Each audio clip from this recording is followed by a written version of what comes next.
상대방이 못 막을 수 있다고 생각을 하세요. 내가 샌드백을 치는 게 아니에요. 항상 상대방과 주고받고 하게 된단 말이에요. 그래서 상대방의 반응을 보고 그걸 카운터를 치는 거예요. 체스도 내가 나만 움직이는 게 아니잖아요. 상대방도 같이 움직여요. 내가 폰을 움직이면 상대방도 폰을 움직이고, 나이트를 움직이면 뭐 비숍이 움직이고, 이런 식으로 상대방과 주고받고 하게 되는 겁니다. 그래서 상대방의 행동을 예측하는 거예요, 내가. 그렇죠. 좀 세게 내려치셔도 됩니다. 그냥 탕탕 쳐보세요, 그냥. 탕탕. 상대방이 칠 때도 내 손이 보호가 되는 각도. 그리고 내가 그냥 앞으로 걷기만 해도 어때요? 상대방의 눈, 목, 심장 어디든지 찔러서 죽일 수 있죠. 근데 제가 이번에는 아주 천천히 이러면 제가 손을 베어서 검을 들 수 없겠죠. 그래서 롱소드 검술만의 자세가 있고 영화에 나오는 것처럼 단순하지가 않아요. 항상 이런 기본적인 개념을 지켜줘야 내가 어디도 다치지 않고 상대방을 제압할 수 있습니다.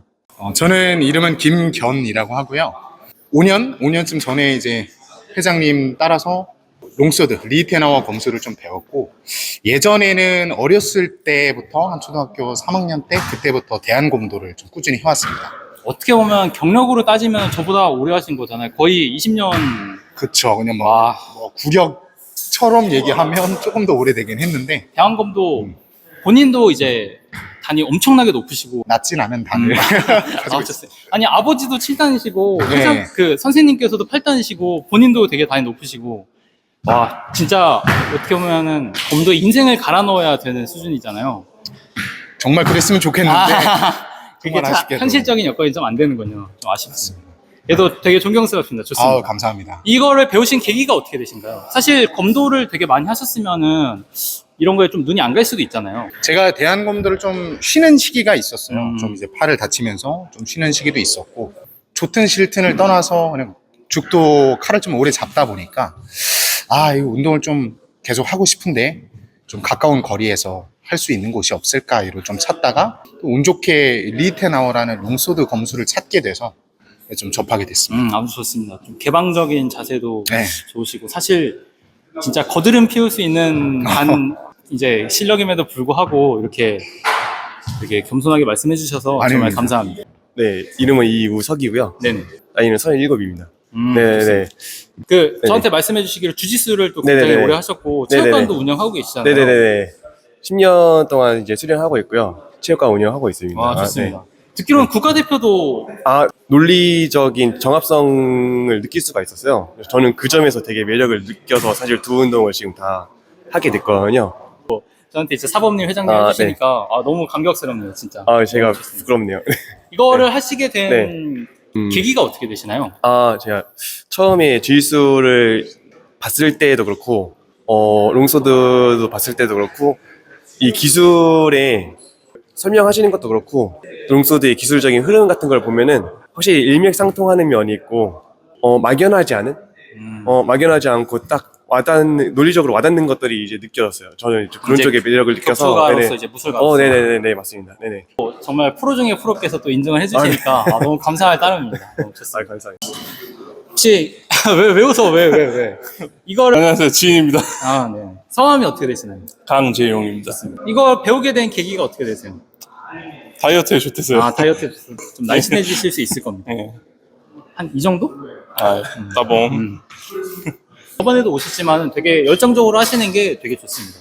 우리가 막상 진짜로 검을 잡고 스파링을 하게 되면은 몸이 굳어버려요. 그래서 내가 다칠 수 있는 공포, 상대방이 다칠 수도 있겠다는 공포 때문에 검을 제대로 휘두르는 것조차 못해요. 그래서 옛날에 지겐류 보면은 진짜 막 원숭이 꽉 하면서 내려치는 검술이 있어요, 일본에. 옛날 검술이 있는데 전혀 무식한 수련 방법이 아니에요. 오히려 가장 합리적인 수련 방법 중에 하나예요. 왜냐? 일반인들은 사람을 앞에 두고 내려 찍는 것조차 못해요. 그래서 이거를 하루 종일 이것만 하면서 머릿속에 각인을 시킨 거예요. 사람도 내가 때려 박을 수 있게끔. 기본적으로 우리가 일반인과 그렇지 못한 사람의 차이는 사람을 상대함에 있어서 얼마나 내가 자유자재로 검을 휘두를 수 있느냐. 일반인은 검을 휘두름에 있어서 경직이 될 수밖에 없고, 숙련자는 어떤 상황에 있어서도 물론 공포는 느껴요. 저도 스파링하면서 어느 정도 공포를 느낍니다. 하지만 그렇다고 제 몸이 굳진 않아요. 검을 강하고 빠르게 강하고 빠르게 하는 거 중요해요. 하지만 기술을 먼저 익히고 내가 다치지 않고 상대방을 안전하게 제압하는 거를 배울 겁니다. 이게 무술의 기본이에요. 내가 상대방을 가령 제 머리 한번 살짝 쳐주세요. 내가 상대방을 먼저 쳤어요. 빠르게. 근데 나도 맞았어요. 이러면은 제 머리가 깨지게 되면은 아무런 이득이 없어요. 이런 건 우리가 무술이라고 부를 수 없어요. 내 몸이 안전하면서 머리 한번 쳐주세요. 내 몸이 안전하면서 상대방을 제압을 할 수 있어야 이거를 우리가 비로소 무술이라고 배우게 되는 거죠. 내가 상대방을 아무튼 존나 빠르고 세게 때려가지고 제압을 했어요. 근데 나도 병신이 됐어요. 손 잘리고 막 눈 잘리고 그러면은 아무 의미가 없는 거예요. 그거는 무술가라고 할 수 없는 거예요. 그렇기 때문에 우리가 기본적으로 내가 다치지 않고 상대방을 완벽하게 제압하는 거를 배우게 될 겁니다. 검이 왼쪽에 있네, 오른발. 검이 오른쪽에 있네, 왼발. 검이 왼쪽에 있네, 오른발. 항상 검과 발이 나온 방향이 교차가 돼요. 왜냐? 내가 손이랑 발이랑 같이 나오게 되면은 몸의 중심을 유지하기가 힘들어요. 몸이 뒤틀려서 꼬이기 때문에. 그래서 기본적으로는 발과 검이 반대로 나오는 게 롱소드 검술의 기본적인 스텝입니다. 몸이 꼬이면은 내가 힘을 제대로 낼 수가 없어요. 왼발이 앞으로 나오고 검이 오른쪽에. 폼탁. 자, 반대쪽 폼탁도 해볼게요. 오른발이 앞에 나와야겠죠, 그러면. 그렇죠, 좋습니다. 내가 여기서 쳐서 안 죽을 확률이 있다는 거예요. 그래서 내가 폼탁 아니면 더 나가서 존웃에서 후려버리는 거죠. 상대방이 확실하게 죽을 수 있게끔. 상대방이 확실하게 죽는 게 내가 사는 법이에요. 내가 상대방을 애매하게 뱄어요. 상대방은 죽지 않았어요. 그럼 얼마든지 반격을 할 수 있겠죠. 그래서 우리가 롱소드 검술을 할 때도 상대방의 머리, 눈, 관자놀이, 목, 아니면 손목을 잘라서 검을 들지 못하게 하거나 이런 치명적인 부위만 노리게 되고 머리 아래로는 가급적이면 손목을 빼고는 잘 공격을 안 하게 됩니다. 왜냐? 내가 살기 위해서. 실력자의 차이는 이 디테일에 있어요. 내가 크로스가드를 몇 도 기울이느냐. 이런 사소한 차이가 내가 손가락이 잘려서 죽느냐 아니면 사느냐를 결정을 짓습니다. 왜냐? 제 머리 한번 천천히 쳐보세요. 제가 옥스로 방어를 했어요. 그냥 끝까지 내려쳐보세요. 지금 손 맞죠? 이러면은 손이 베이겠죠. 진검이었으면 손가락이 다 잘려서 검을 들지 못했겠죠. 근데 다시 한번 쳐보세요. 제가 이번에 옥스를 들었어요. 이번엔 어떻죠? 더 세게 내려쳐보세요. 지금은 제 손이 완벽하게 보호가 되면서 제가 상대방의 목을 찔러서 직사를 시킬 수 있어요. 이런 식으로 내가 크로스가드를 어떻게 구성을 하느냐에 따라서 내가 손이 잘려서 죽느냐 아니면 사느냐가 결정이 되는 겁니다. 내가 정말 실력을 많이 올리고 스파링을 하면서 100점 100승을 하고 싶다. 이러면은 이런 디테일을 항상 신경을 써줘야 돼요. 그렇죠. 좀 세게 내려치셔도 됩니다. 그냥 탕탕 쳐보세요. 그냥 탕탕. 상대방이 칠 때도 내 손이 보호가 되는 각도. 그리고 내가 그냥 앞으로 걷기만 해도 어때요? 상대방의 눈, 목, 심장 어디든지 찔러서 죽일 수 있죠. 근데 제가 이번에는 아주 천천히 이러면 제가 손을 베어서 검을 들 수 없겠죠. 그래서 롱소드 검술만의 자세가 있고 영화에 나오는 것처럼 단순하지가 않아요. 항상 이런 기본적인 개념을 지켜줘야 내가 어디도 다치지 않고 상대방을 제압할 수 있습니다. 자, 제가 폼탁에서 알보를 갔어요. 제가 플루크에서 옥스를 갔어요. 제가 옥스에서 옥스를 냈어요. 지금 뭐가 되고 있죠? 그렇죠. 배기가 되고 있죠. 공격이 되고 있어요. 이런 식으로 내가 검을 그냥 마구잡이로 휘두르는 게 아니고 내가 검을 마구잡이로 휘두르면은 나도 맞을 수 있겠죠. 그렇죠. 심지어 내가 상대방의 손을 잘라도 이 중력 때문에 내려오면서 내 목을 얼마든지 벨 수 있어요. 내가 아까 보여드린 것처럼 제 머리 그냥 내려쳐보세요. 제 머리가 아니죠, 거기. 제 머리는 여기 있습니다. 네. 헛. 그렇죠. 내가 폼탁에서 옥스. 아니, 요하네스 리타나우라는 마스터가 이런 말을 했어요. 내가 검을 낚싯대를 던지듯이 가볍게 던져서 상대방의 약점과 실이 연결되어 있대요. 그걸 그냥 당기기만 하면 상대방이 알아서 죽는데요. 그래서 내가 여기서 그냥 앞으로 뻗기만 하는 거예요. 내가 가볍게 검을 뻗어서 검이 포물선을 그리면서 내려갈 수 있게끔. 내 검을 이렇게 쓰는 게 아니에요. 이렇게 쓰면 뭐가 안 좋냐? 그렇죠. 제가 이길 수가 없는 상황이 됩니다. 왜 이러냐?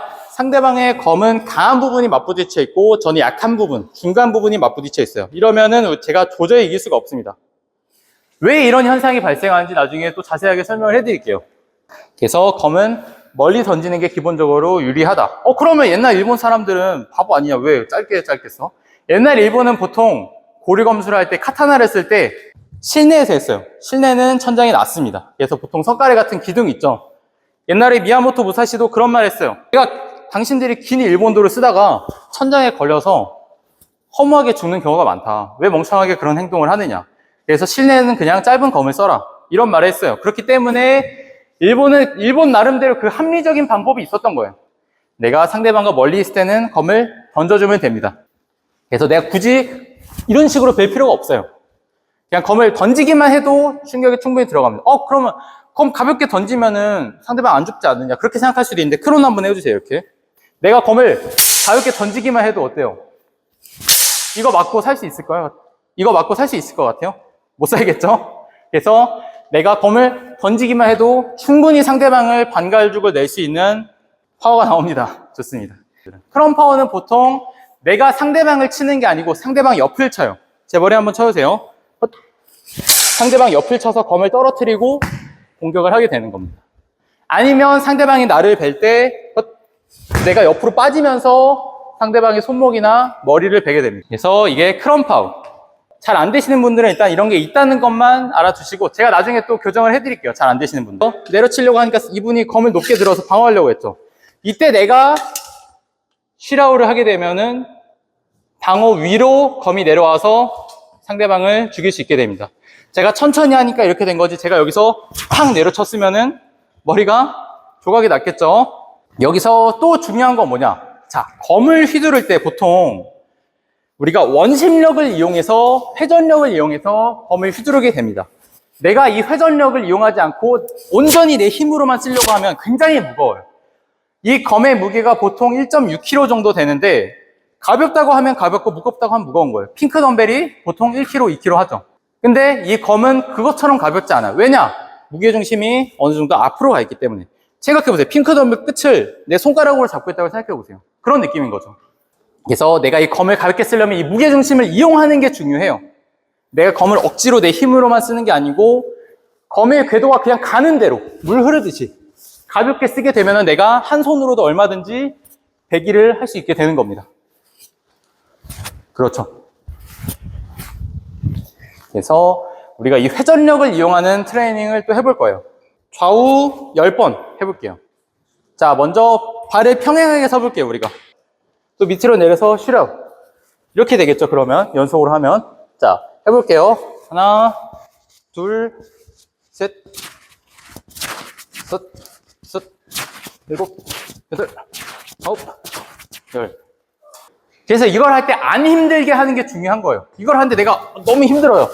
그러면은 검의 궤적을 내가 제대로 이용을 하고 있지 못하다는 뜻이에요. 자, 해볼게요. 자, 하나, 둘, 셋, 넷, 다섯, 일곱, 여덟, 아홉, 열. 검을 이렇게 짧게 쓰면은 힘이 셀 수가 없어요. 보기에도 약해 보이죠. 근데 내가 검을 크게 휘두르면은 맞으면 죽겠죠. 진검이 아니어도. 그래서 내가 검을 기본적으로는 크게 휘두르고 회전력을 이용해서 쓰는 게 굉장히 중요합니다.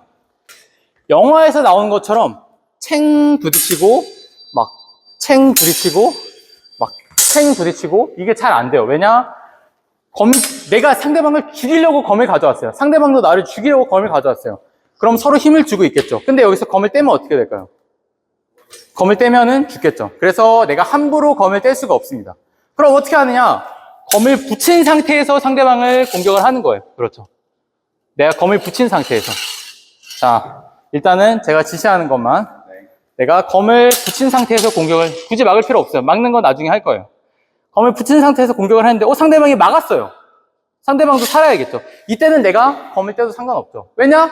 아까는 상대방이 날 노리고 있었는데 지금은 살려고 검을 옆으로 치웠어요. 검이 서로 붙어 있었는데, 자, 엄지가 밑으로 내려와서 집어카우를 해야 제가 방어할 수 있겠죠. 검이 깊게 들어오니까. 제가 막았어요. 그렇죠. 검이 나를 노리지 않을 때는 검을 떼도 상관이 없습니다. 공격을 제가 계속 해볼게요. 공격을 하고 있는데 상대방이 계속 너무 쉽게 막아요. 그럼 내가 어떻게 해야 되느냐? 그때는 내가 상대방을 두 군데 방향만 공격하는 게 아니고 네 군데 방향만 공격하는데 이것도 그냥 하는 게 아니고 상대방이 여기를 막았어요. 그러면 이쪽이 비어있으니까 내가 이쪽을 공격하면 막기 어렵겠죠. 그럼 또 위에가 비었는데 막기 어렵겠죠. 옆에가 비었네? 또 막기 어렵겠죠. 이런 식으로 내가 그냥 하는 게 아니고 상대방의 빈틈을 보면서 하는 겁니다. 내가 공격을 했는데 상대방이 검을 높게 들어서 막았어요. 그럼 내가 이쪽을 공격하면은 막기 어렵겠죠. 왜냐? 검을 높게 치켜들고 있으니까. 위를 공격하고 또 위를 공격해요. 그럼 상대방은 너무 쉽게 막아버려요. 내가 샌드백을 치는 게 아니에요. 항상 상대방과 주고받고 하게 된단 말이에요. 그래서 상대방의 반응을 보고 그걸 카운터를 치는 거예요. 체스도 내가 나만 움직이는 게 아니잖아요. 상대방도 같이 움직여요.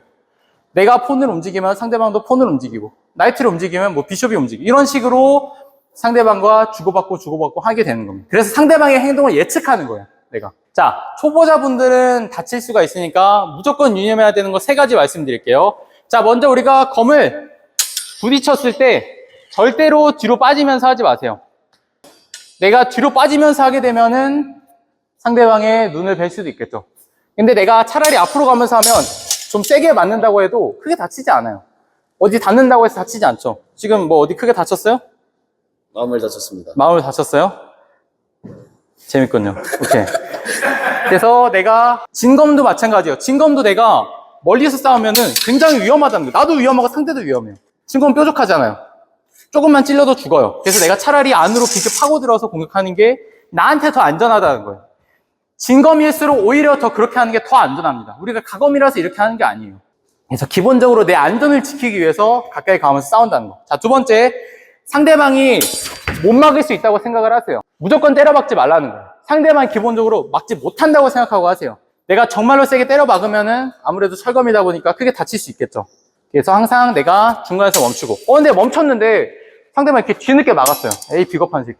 이럴 필요가 없어요, 전혀. 정말 비겁하다고 생각하고 내가 정말 이길 수 있다고 생각하면 나중에 스파링 하면 돼요. 나중에 옥상으로 따라와. 나중에 스파링 하면 되죠. 그래서 지금 굳이 내가 이기려고 악을 쓸 필요가 없다는 거예요. 그건 찐따짓이에요. 초등학생도 내가 빠르게 하고 강하게 하려고 하면 얼마든지 악을 써서 할 수 있어요. 근데 초등학생한테 고도의 기술을 써봐라. 요구하면 당연히 못하겠죠. 우리가 힘을 쓰고 빠르게 하는 거는 누구든지 얼마든지 조금만 숙련되면 할 수 있어요. 근데 내가 고도의 기술로 제압하는 게 중요하다는 겁니다. 그래서 물론 무술에서 힘 중요하고 스피드 중요합니다. 이게 없다고 하면 그거는 가짜 무술이겠죠.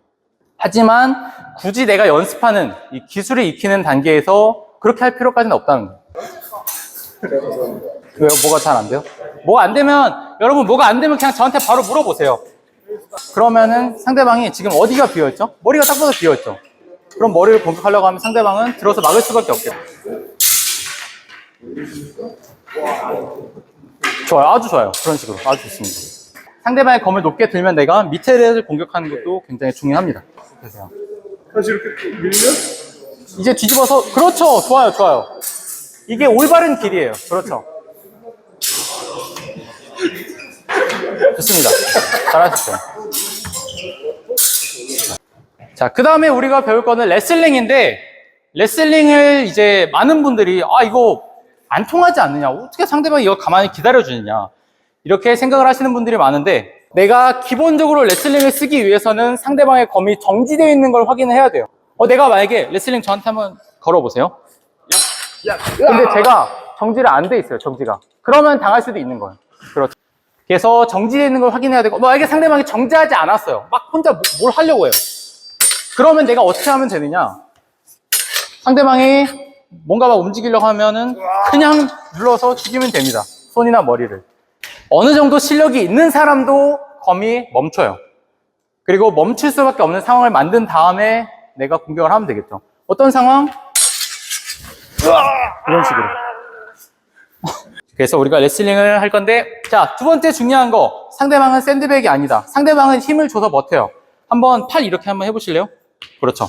자, 내가 팔을 그냥 이렇게 당기면은 왜 이렇게 힘이 없어? 상대방은 자기도 왜 이렇게 힘이 없어? 좀 버텨봐요. 상대방은 버틸 수 있어요. 그래서 내가 이 팔 아귀 힘이나 전완근으로 당기는 게 아니고 내가 이 관절이 꺾이는 힘, 관절이 꺾이는 힘을 이용해서 이렇게 당겨 올 겁니다. 아무리 힘이 센 사람도 이것까진 막을 수 있는데 관절이 꺾이는 힘까지는 막을 수가 없어요. 아무리 힘이 세도 이거는 정말 막을 수가 없습니다. 그렇기 때문에 내가 기술을 걸 때도 억지로 하는 게 아니고 이 보통 관절이 꺾이는 힘을 이용해서 할 겁니다. 이거는 합기 유술, 아이키도 같은 데서도 굉장히 강조를 해요. 어떤 식으로 하느냐? 내가 기술을 걸 때 이런 식으로 한번 버텨보세요. 상대방이 버틸 수 있어요. 이러면 힘싸움이 되는 거예요. 이거는 기술이 아니에요. 내가 여기서 꺾으면은 상대방이 못 버티게 되는 겁니다. 그렇죠. 자, 마지막으로 중요한 거. 내가 상대방한테 레슬링을 걸고 무게중심을 무너뜨려야 해요. 무슨 말이냐? 내가 레슬링을 걸었는데 상대방의 무게중심이 무너지지 않았어요. 제 머리 눌러보세요. 그럼 상대방이 얼마든지 반격을 할 수 있겠죠. 그렇죠. 근데 내가 상대방의 무게중심을 확실히 무너뜨리면은 절대 힘을 쓸 수가 없어요. 이 상황에서 힘을 쓸 수 있는 사람은 아무도 없습니다. 아무리 유연성이 좋은 사람이어도. 그래서 내가 상대방의 무게중심을 확실히 무너뜨려서 힘을 못 쓰게 만드는 게 중요해요. 우리가 보통 웨이트 할 때도 3대 500을 치건 몇백을 치건 핵심은 뭐냐? 무게중심을 제대로 잡는 거예요. 자기 몸의 밸런스가 유지되지 않은 상황에서는 힘을 사람이 낼 수가 없어요. 샌드백이 아니기 때문에 내가 이런 원칙을 고수해야만 실전에서 기술이 통한다는 거죠. 그렇죠. 실전에서는 상대방도 얼마든지 자기도 버티려고 해요.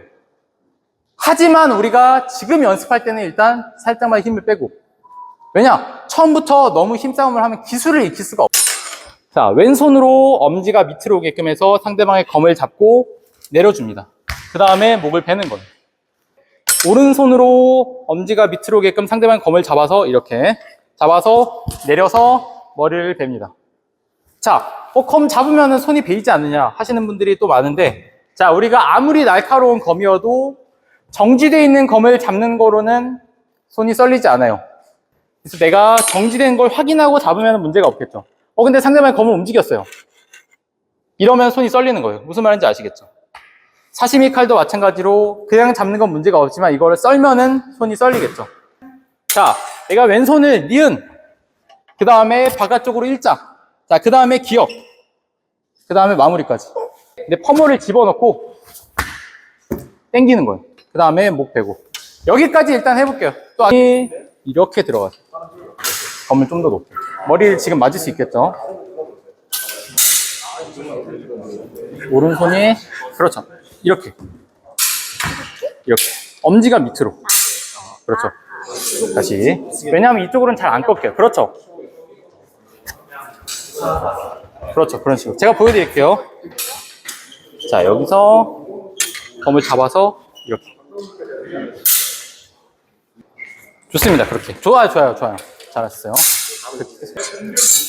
좋습니다. 자, 이때 사실 여기서는 상대방의 버티면 버틸 수 있어요. 왜냐? 지금 전완근으로 힘으로 밀고 계시잖아요. 한번 지금 버텨보세요. 그렇죠. 오히려 내가 이러면 위험한 상황이 되는 거예요. 그렇죠. 내가 손을 더 깊게 넣어서 관절의 힘으로. 여기서도 마찬가지로 버티면 버틸 수 있겠죠, 사실. 그렇죠. 더 깊게. 지금도 잘 안 돼요. 오히려 지금 어때요? 자기가 넘어가고 있잖아, 자신이. 그러면은 만약에 이분이 정말 실전적인 감각을 가지고 온 힘을 다해서 했으면 오히려 자기가 넘어갔을 거예요, 본인이. 그렇기 때문에 더 깊게 상대방이 넘어가야 돼요. 상대방의 무게중심이 넘어져요. 다시 한번 해볼게요. 자, 몸을 더 넣으세요. 그렇죠. 지금도 잘 안 됐죠? 자, 제가 한번 보여드릴게요. 자, 상대방의 어깨를 넘기는 게 아니고 팔꿈치 이렇게 넘겨요.